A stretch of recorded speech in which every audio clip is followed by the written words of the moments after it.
Hello, I'm Fred Wilcox, also known as Frederick the Reckless or Master Frederick, depending on where you know me from.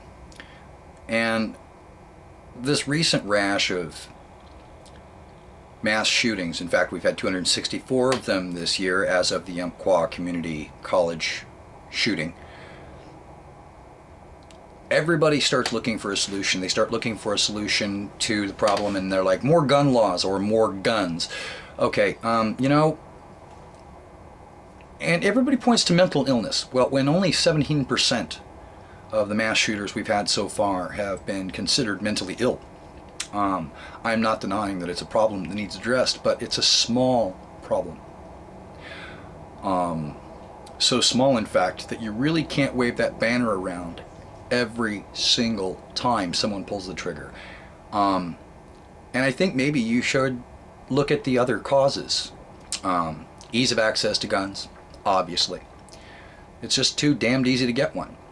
And when they account for over 2/3 of the homicides annually here in America, you can see that maybe something should be done about guns.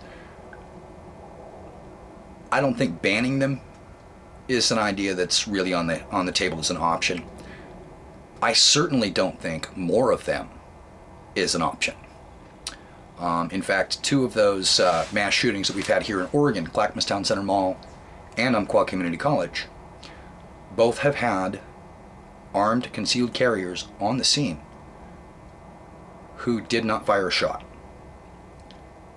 And the reason for this, when you understand the circumstances of each person, is perfectly understandable. See, the mass shooter doesn't care who he kills. He's there to kill everyone. But the man at Clackamas Town Center drew his weapon, but didn't fire a shot. His reasoning was he wasn't sure that he had a clear enough shot to be able to hit the shooter and none of the innocent bystanders. I don't blame him, not one bit. See, the good guy has other things to take into account. Just like the man at Umpqua Community College. He was a concealed carrier. He had his firearm on him. He did not engage the shooter because he was concerned that the other bystanders and the police would not know him from the original gunman. He didn't want to add to the chaos. Again, I don't blame him. The good guy has other things to consider. There's a moral choice as well as the power. Okay. Now let's look at another problem, though. So you ever stop and think maybe the problem with America's gun culture is fear? Think about it. We have a manufactured fear generated by the NRA, who originally started out as an altruistic nonprofit organization whose sole mission was to spread awareness and promote responsible and safe use of rifles. Can't argue with that. But they needed funding. A nonprofit organization needs money from somewhere. So in sweep the firearms manufacturers. How could this go wrong, right? They've got the money. So they do so. They take it. And they're able to spread their mission for a while.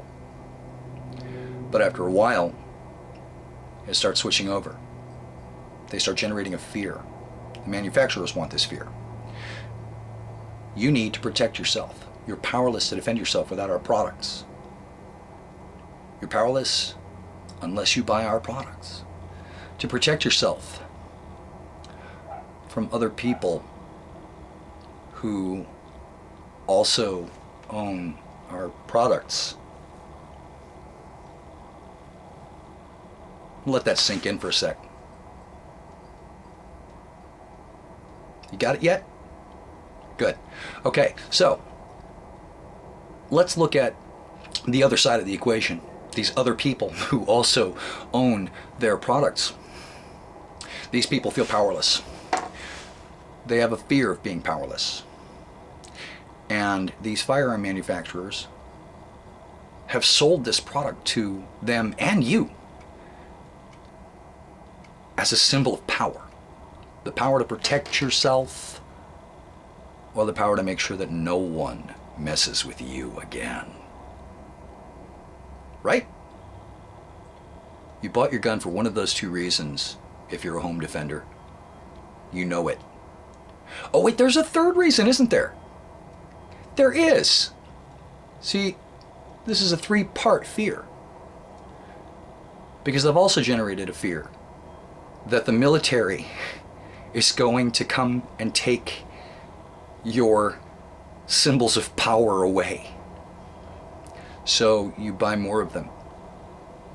More powerful, faster rate of fire, higher magazine capacity, longer and longer range, the biggest, the baddest you can find. And then you find the biggest and baddest ammo, and you stock tens of thousands of rounds of it. All to feed your 20 to 30 pet power symbols, so that you can protect yourself from the military if they come to take your guns, your symbols of power.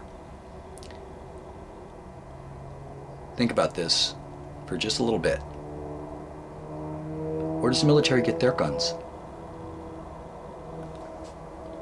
From the same manufacturers who sell the military bigger, badder, more powerful, more accurate, greater range weapons than they sell the civilians. They keep the military ahead of the civilian population. Two reasons. One, well, when you're fighting a war, you kind of need it. But two, so that they're one step ahead of the civilians to keep that fear going. So that you're still afraid that one day the military is going to show up at your doorstep and demand your guns. But you need things to protect yourself from them, so you buy as close to what they have as possible. And in fact, in some cases, if you have the right permit, if you wanted, you can buy, load, and fire an M249 squad automatic weapon. Why you'd need one, I have no idea. But they're out there. Ask Ted Nugent. He owns one. Do you really want to be like Ted? Stop and think about that. Meanwhile, the military's also got weaponized vehicles. Vehicles which protect the people inside from anything you have. So now you're afraid of that too. So you're desperately scrambling around for more and more symbols of power. Bigger, better, badder, more accurate. Let me tell you a little something about that. The last president who allowed guns to be taken from civilians was a Republican, George W. Bush, during Hurricane Katrina. He didn't necessarily directly authorize or give any orders, but he was overseeing the disaster relief efforts out there. And when the holdouts, the people who were trying to tough it out, started arming themselves up against looters,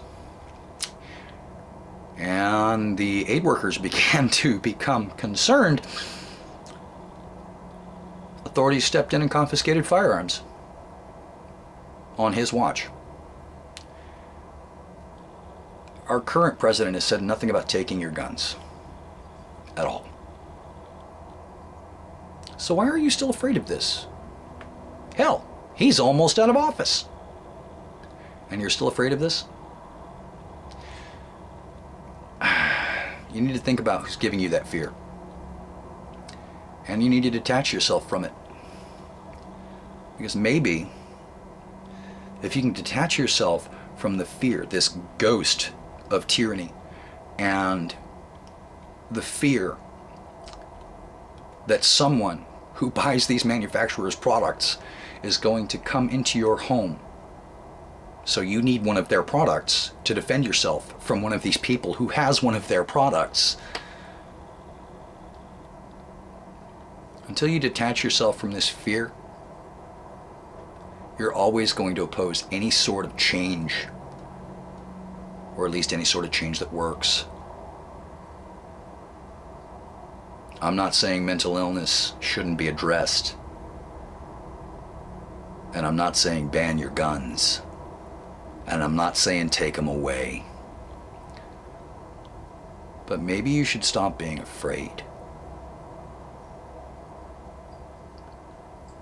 of the big bad monster. If you've already got a gun, why are you afraid of the home invader? How many do you need? It's not how many you need, it's how many you want. Admit it. But you started collecting because you were afraid. And the bad guy? He's afraid of being powerless. He's afraid of being bullied. I'm not saying that speaks well for him, because he gave into it. But you see, if everybody stops being so damned afraid, stops buying into the fear generated by the National Rifle Association and the firearms and ammunition manufacturers,